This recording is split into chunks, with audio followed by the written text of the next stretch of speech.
we all generate these just oceans of data every single second.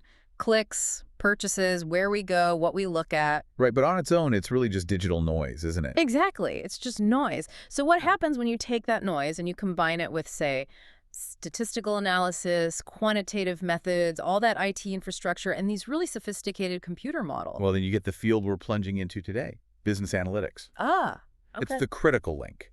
BA is, well, it's the engine that converts that raw digital noise into possible scenarios and, more importantly, actionable insights for decision makers. It's the difference between just collecting information and actually gaining intelligence from it. That's it.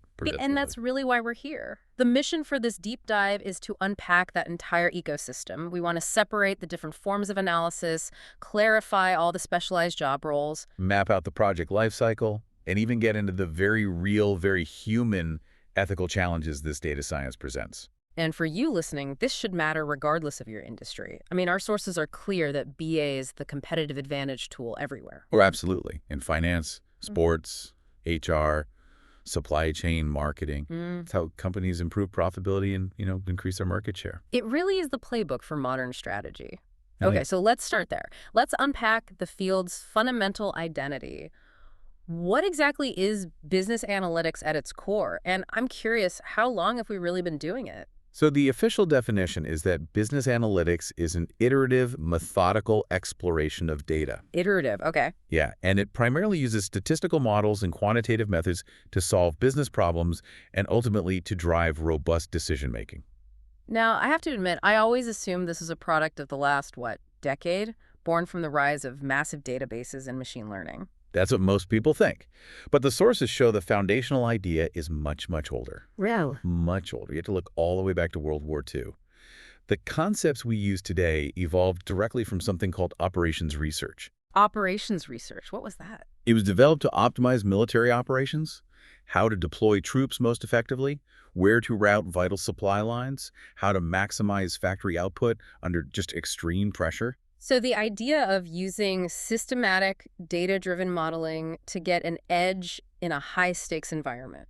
It started in wartime, and then it just moved into the boardroom. Exactly. That makes perfect sense. The stakes just changed from combat to market competition. Precisely. That operations research transitioned into what we now call management science, but we even see precursors a century ago. A century? Yeah. Think about Frederick Winslow Taylor or Henry Ford. They weren't thinking about algorithms, but they were using early forms of analytics by measuring the time of every single assembly line component in the early 1900s. So the core concept is maximizing efficiency through measurement. That's the principle. The principle is ancient, but the scale and the speed, that's what's new. Okay, so once we have all this data, what are the primary activities that a BA function actually performs? Well, it's really a synthesis of abilities.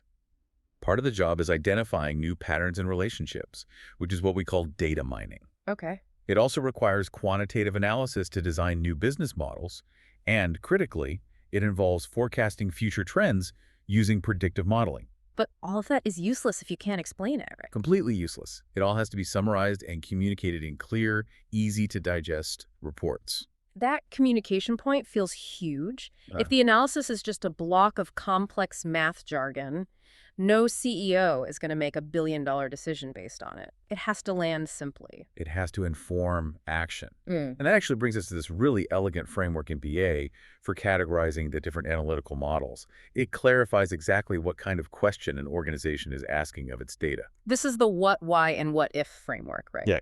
It helps us understand the 4 main types of analysis, moving from looking backward to looking forward. That's the one. Okay, so let's use a simple example. Imagine a company has a sudden, severe drop in its website traffic. What's the first step? A perfect scenario. The first step is descriptive analytics.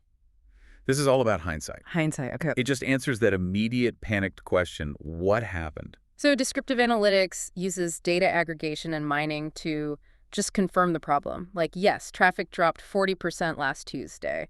It's just summarizing the current status. Precisely. But just knowing what happened doesn't solve anything. Yeah. So you immediately move to the next step, diagnostic analytics. And this is about seeking insight. This answers, why did it happen? Exactly. This is where you start digging into the data to find correlations. So maybe we discovered traffic dropped because a major server went offline in a key region, Or maybe a competitor launched a massive targeted ad campaign that same day. Right. It shifts the focus from just reporting on the past to understand the root cause of what's happening now. And once you understand the why, you can leap into the future with predictive analytics. And this is foresight. This asks, what is likely to happen next? Now we're getting into the statistics and the machine learning algorithms. They start creating projections. So based on those past server issues, the model might say something like, if we don't fix our server redundancy, we're likely to lose $5 million in sales over the next quarter. That's the power of projection. And then we hit the highest level, the most complex, prescriptive analytics. This moves from just prediction to an actual recommendation. It answers the ultimate questions. What should I do, and why should I do it? Yes. So the prescriptive model doesn't just predict that $5 million loss. It gives you the solution. It recommends the best course of action using optimization and simulation techniques. So it actually tells you what to do. It tells you. Yeah. Implement this specific server upgrade immediately, route 70% of traffic through the secondary server cluster, and offer a 10% discount to the affected customers to mitigate churn. It formulates the optimized solution. That progression is incredibly useful. So we've covered the what and why of the analysis itself. Now let's talk about the people doing this work, because the job titles in this field can be, well, they're extremely confusing. That is a crucial area of confusion that the sources really try to clear up. It's the difference between business analysis and business analytics.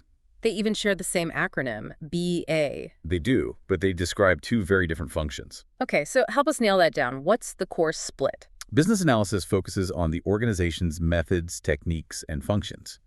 It's the business side, determining requirements, suggesting process-level solutions. So this work is done by functional analysts or systems analysts. It's about the architecture of the company itself. Yes, exactly. Whereas business analytics focuses squarely on the data and the statistical analysis. It's purely quantitative. Right, examining past performance and then forecasting future performance. That's the domain of the data scientists and data analysts. Now you've got it. Okay, so within that analytics group, we have that specialized trio of roles that are so often lumped together. The engineer, the analyst, and the scientist. What are their distinct missions? Let's start with the data engineer. The engineer is a foundational architect. Think of them as the utility provider. Okay, I like that. Their job is to build the platforms, the data pipelines, the architecture, so the data flows clean and fast.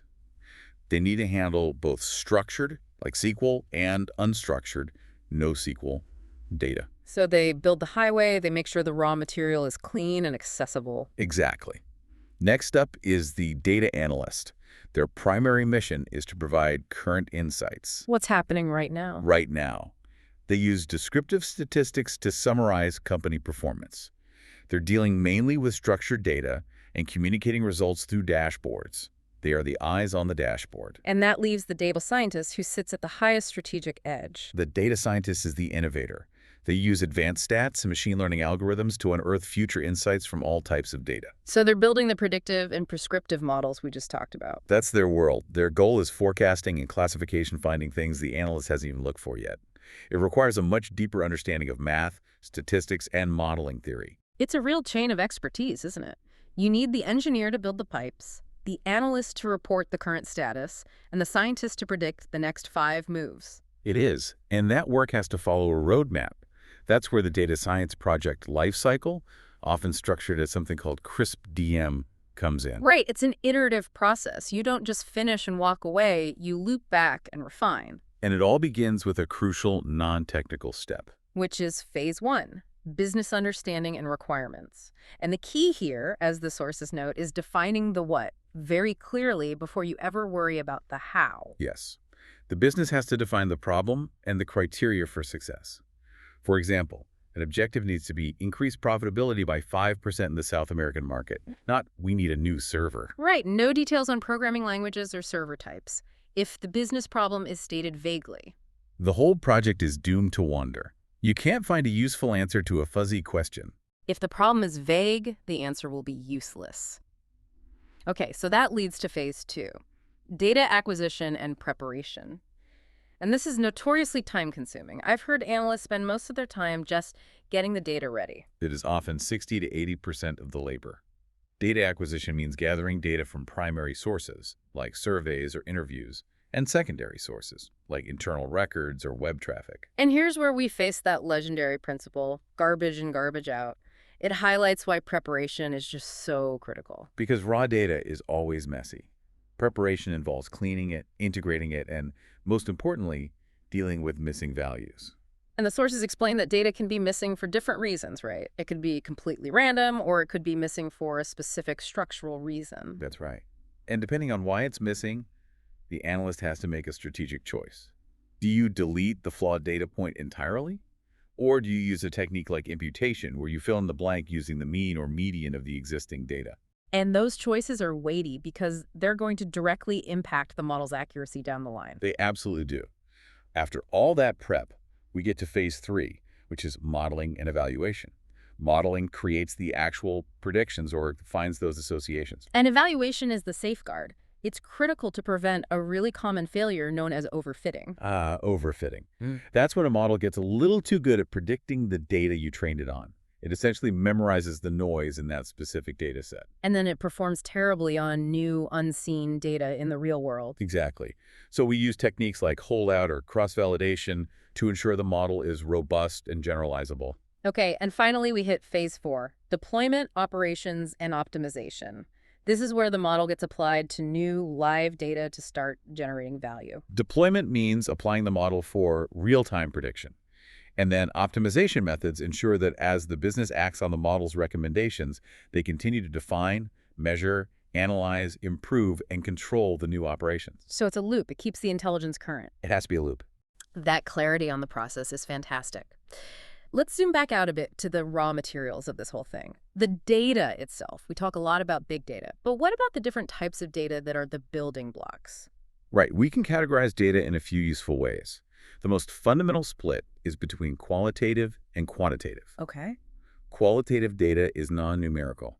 It's words, pictures, symbols, think hair color or customer reviews.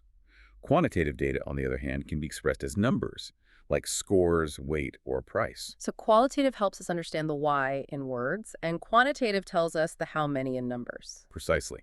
Then, on the quantitative side, you have the difference between counting and measuring. Discrete data involves only integers, things you can count. Like a number of products sold. You can't sell 1.5 products. Exactly. Whereas continuous data can be meaningfully divided into finer and finer levels, like height, temperature, or speed. It's measured, not counted. And this distinction is vital because it determines which statistical tests you can correctly apply. So once all this data is processed and modeled, the final, absolutely vital step is presenting it. Data visualization. Why is a beautiful graph or a dashboard so crucial, especially when you're dealing with big data? Well, the human brain just can't process massive tables of numbers quickly. It's not how we're wired. Visualization using maps, graphs, dashboards is the mechanism to make all that complexity understandable. It lets you spot patterns and outliers almost instantly. It allows for fast decision-making. In a big data project where you have petabytes of info, you have to move beyond simple bar charts and start using complex visualizations like heat maps or fever charts just to get a bird's-eye view. If you can't see the pattern, you can't act on it. That's the key to actionable intelligence. Okay, that brings us to our final section, the human element. The sources were very clear that success here isn't just about perfect algorithms. It's an organizational and really a psychological challenge. Absolutely. Internally, organizations face significant resistance. First, there's often a pervasive lack of technical skills in employees. They just don't know how to use the outputs. Right. And critically, there's what the sources call the fuss over acceptance of BA by staff. It's people's unwillingness to trust and fully utilize the models. Trusting a model to make a decision that you, as a human manager with 20 years of experience, might disagree with, that's a huge psychological hurdle. It is. And another major challenge is just the difficulty in getting sufficient volumes of high-quality data in the first place, which forces trade-offs, particularly around user protection. And when we talk about protecting data, we need to clarify the difference between privacy and security. They're often used interchangeably, but they're not the same thing. Not at all. Think of it this way. Data security is the technical lock on the door. It protects data from external attackers and malicious insiders using things like encryption and threat monitoring. It's the technical defense. Right. Data privacy, however, governs how that data is collected, shared, and used. Privacy is a legal and policy concept, often mandated by legislation like GDPR. So security is the lock, and privacy is the rule book for how you're allowed to use what's behind the door. A perfect analogy. And there's a major trade-off when we try to protect user identity through data anonymization. How so? Well, techniques like data masking or pseudonymization protect sensitive info by making individual users unrecognizable, which is great for privacy. But the cost is very real. What's the cost? Once that data is anonymized, it can't be used for personalized marketing or for highly customized user experiences. The business limits the value it can get from the data in exchange for that privacy protection. It's the ultimate paradox, isn't it? The more valuable the data is, the more intrusive the processing needs to be, and so the greater the privacy risk. That tension is constant. And finally, you have the risks that come from inside the organization, the insider threat. These are often the most dangerous because they bypass all your external security. The sources break down 3 main types of insider threats, which gives a pretty clear picture of the vulnerability. Right. First, you have the malicious insider. This is the employee who intentionally steals data for personal financial gain or maybe for sabotage. Then you have the careless insider, who unintentionally exposes the system through bad security habits or just a simple mistake. Statistically, that is the most common and often the most damaging type. The simple mistake that opens the front door. And finally, you have the mole. This is an imposter, someone who has gained insider access through deception or infiltration. Mitigating these threats requires a totally different approach than stopping a hacker outside the network. This deep dive has shown us that business analytics is so much more than just sophisticated math. It is a highly structured process, relying on these distinct roles, moving us methodically from descriptive hindsight all the way to prescriptive automation. And it's all done while navigating these enormous organizational and human challenges. Understanding the structure really gives you the foundational knowledge you need to engage in or manage any data-driven initiative. Whether you're trying to predict cash flow in financial analytics or improve employee retention through HR analytics, it's really the language of modern decision-making. You know, what stands out to me the most, going through all these sources, is that the ultimate failure point for BA is rarely the data volume or the algorithm's complexity. We have the technology for that. It's almost never the tech. The biggest hurdle seems to be that organizational challenge, that fuss over acceptance of BA by staff. That human reluctance really is the ceiling. So if the success of business analytics is dependent not just on the data and the algorithms, but on the willingness of people to trust and actually use the models, what happens when the models become so fast and complex, that velocity we talked about, that the human capacity for understanding them becomes the ultimate bottleneck to true business transformation? Something for you to mull over until our next deep dive.